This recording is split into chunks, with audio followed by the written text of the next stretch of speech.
Day 4 math. You need a couple of new tools.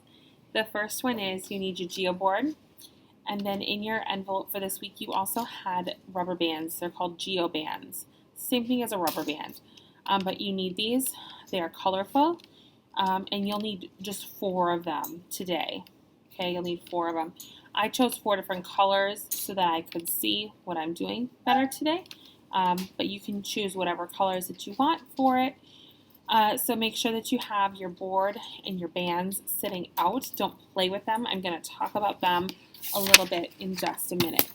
Now, today what we're going to do is we're going to learn how to make geometric shapes using this manipulative, this tool, and that's the GeoBoard and the bands. The geometric shapes are going to be called polygons, and they're polygons because they have straight sides. There's no openings in the sides. Remember, we've talked about that before. You're also going to learn how to identify the angles of the polygon. So we said that this is called a geoboard. Now, I want you to think, have you used a geoboard before? Some of you might have used one in kindergarten. And what do we do with it? Well, we use it to design, right? To make shapes. And so we are also going to use these GeoBands on the board. They look like rubber bands, but these are GeoBands. So you're each having a GeoBoard and GeoBands to use. These are tools. These are not toys. So I'm going to ask that you get these out only when I ask you to get them out, and to put them away and put them away correctly when we don't need them. When we use GeoBoards and GeoBands, we need to use them in a safe way. So I want you to think, what do you think is a safe way to use GeoBoards and GeoBands? I'm going to show you.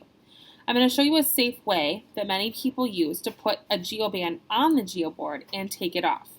And I'll give you a hint. It's not going like this and flinging it. It's going to require you to hang on to your bands. So you're going to put your GeoBand over a peg. These are all pegs. Okay, so we're going to put them over a peg. And then you're going to put your finger on the peg. So the GeoBand goes on. Sorry, the light was bad. And then we put our finger down. And now you're going to carefully stretch it to another peg. And test it before you take your finger off the first peg. So you're going to stretch it and test it. Stay. Yep, now I can take my finger off the peg. When you take the GeoBand off of the GeoBoard, you're going to put your finger on one peg and carefully lift the other end of the band. And I actually like to hold the peg, and I like to hold a little bit of the band. So then you're just going to take your GeoBand, you're going to carefully take it off. Now, it's going to be a lot easier then to release it, and it's not going to go flying anywhere. You're not going to hurt yourself. You're not going to hurt somebody else. Bands won't go flying. It is important that we use our GeoBoards and GeoBands in a safe way. So watch me once again. I'll use a different color this time. Put your band on, hold the peg, release it. Looks pretty good, and now I can release my finger. And then to go ahead and take it off, remember I'm going to put my finger on one of the pegs. I like to put it on the band as well. And then you can take it off safely. Okay. Now, if you don't do that and you just throw it on and then you go like this, well, guess what? Luckily, I didn't do it very hard, right? And it only flung at my hand. But if you weren't paying attention and your board is all over the place, you could end up with a real mess, and you could have things flying everywhere. You could end up actually hurting your eye or another part of your body with it. So let's please make sure that we use these safely. Okay, I do want you to practice. So go ahead and put your band on. Put your finger on the peg. Put it down to wherever you need it to go. It doesn't look like it's going anywhere. Take your finger off. It's time to take it off. Peg. I can safely remove it. Okay, now we are going to talk about polygons. So a shape with straight sides that meet is called a polygon. The sides have to meet, remember, okay? So what I want you to do is I want you to make a polygon that has 3 sides on your geoboard. A polygon with 3 sides. Ooh, I only know about one shape that has 3 sides. Do you? Now you have 2 choices. You can use one band for each of your sides, like this. Or I could take my band and then I can stretch it to where I need it to go, like that. Either way is fine. Okay. And so what shape did we make with our geoboards and our geobands? We made the triangle. Now, the reason I use different colors is we want to also talk about the corners of our shapes. Okay? So, put your finger on one of the pegs where the sides meet. You can see this really easily because I'm using 3 different colors. You can see where the sides meet. This is one example. Some people call this a corner of the triangle, but the mathematicians have a different name for it. They call this corner an angle. Can you point to another angle on the triangle? And can you point to another angle on the triangle? So how many angles does a triangle have? It has 1, 2, 3. You're right. Very good. I would like you to carefully take your band or bands off. And now I would like you to make a polygon with 4 sides. A polygon with 4 sides.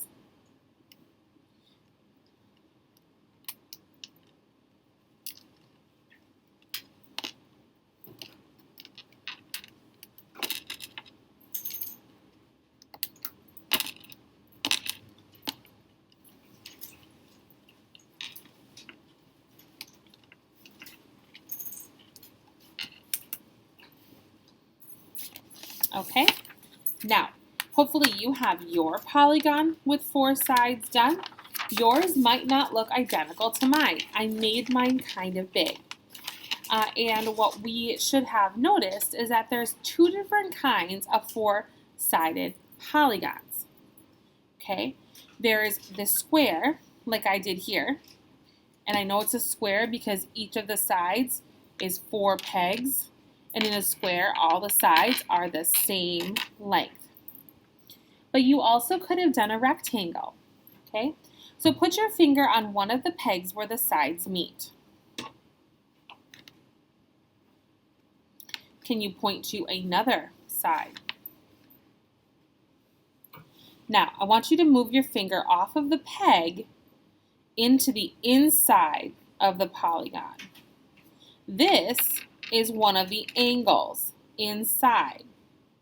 Okay, now this on the outside, this peg is not the angle. The angle goes inside of the shape here. Okay, so how many corners or angles do you see in this polygon? 1, 2, 3, 4. Okay, now if you made a rectangle, the same thing would have been true. You still would have had 4 angles, but your sides would have been different lengths. Okay? I'd like you to carefully take your geobands off of your board. And if you made a rectangle, I would like you to make a square.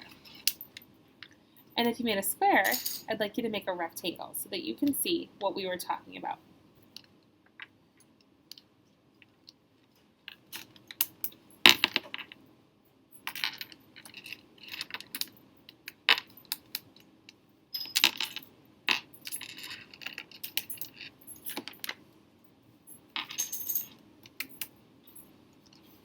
Okay. Now, if you made a rectangle, you'll notice that your sides are not the same length, are they? Over here, these are 3 pegs. Maybe yours were only 2, or they could have been 4. And you'll notice that these long guys are 1, 2, 3, 4, 5. These are our longer sides. Okay, so how many angles were there in the rectangle?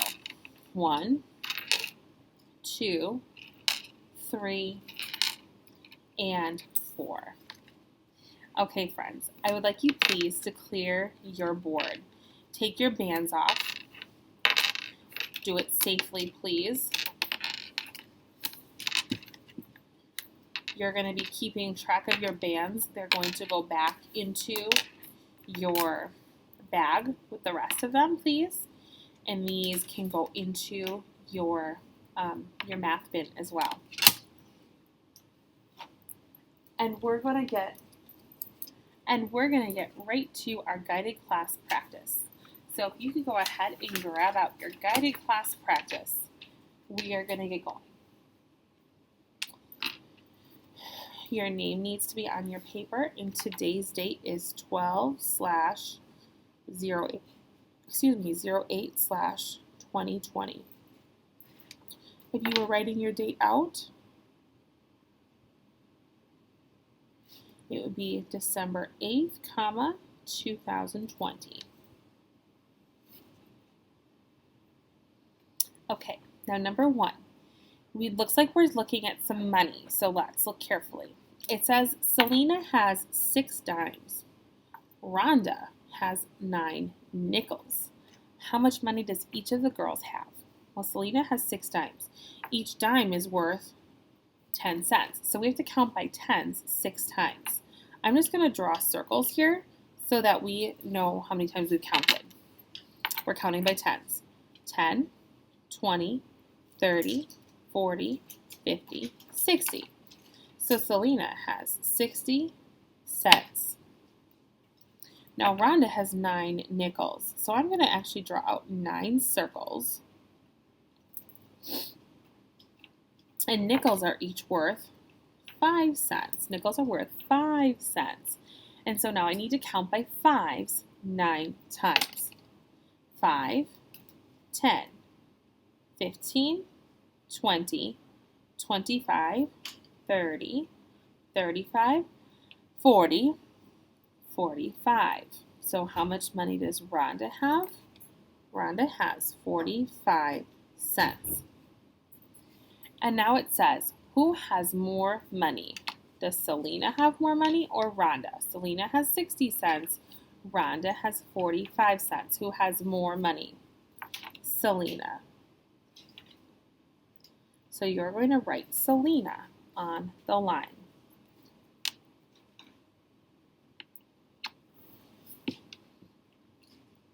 Okay.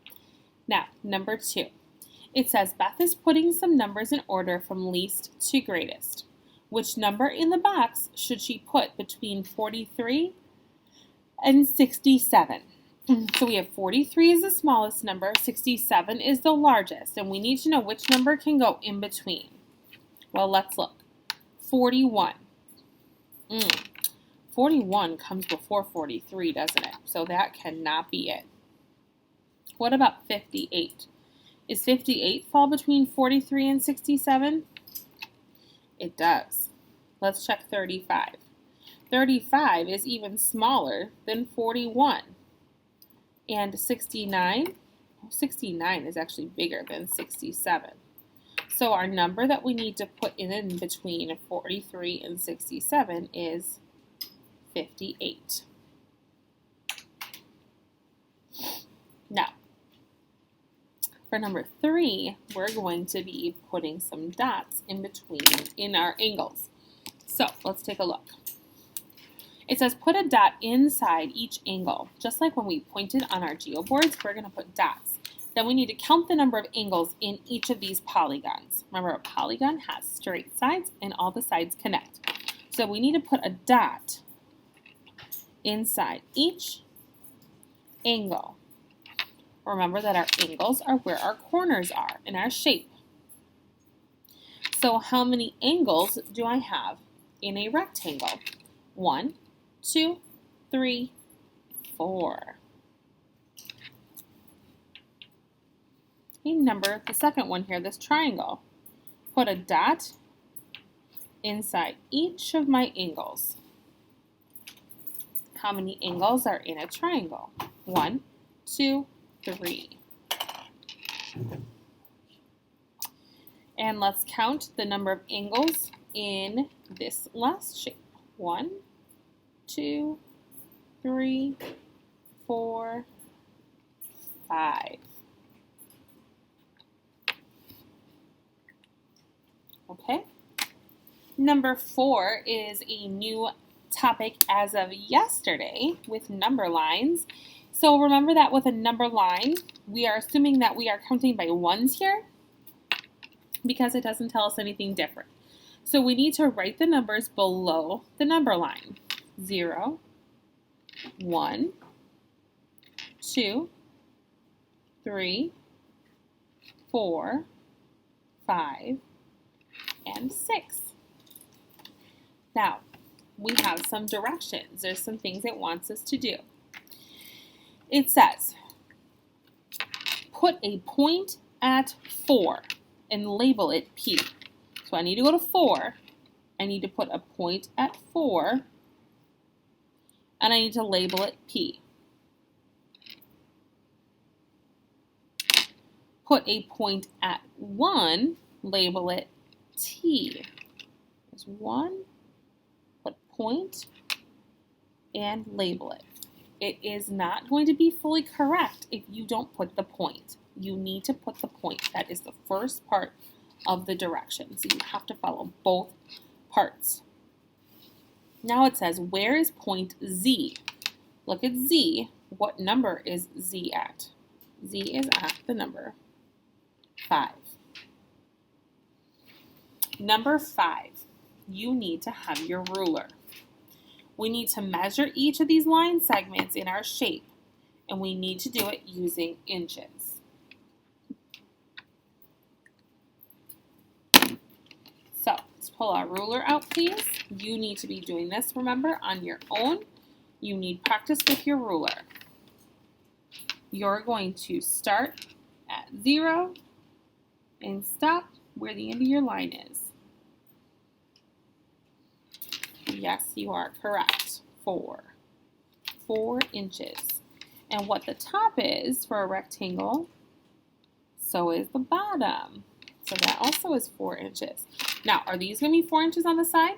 Are those the same length? No. Start at 0, stop where the line ends, and that is 1.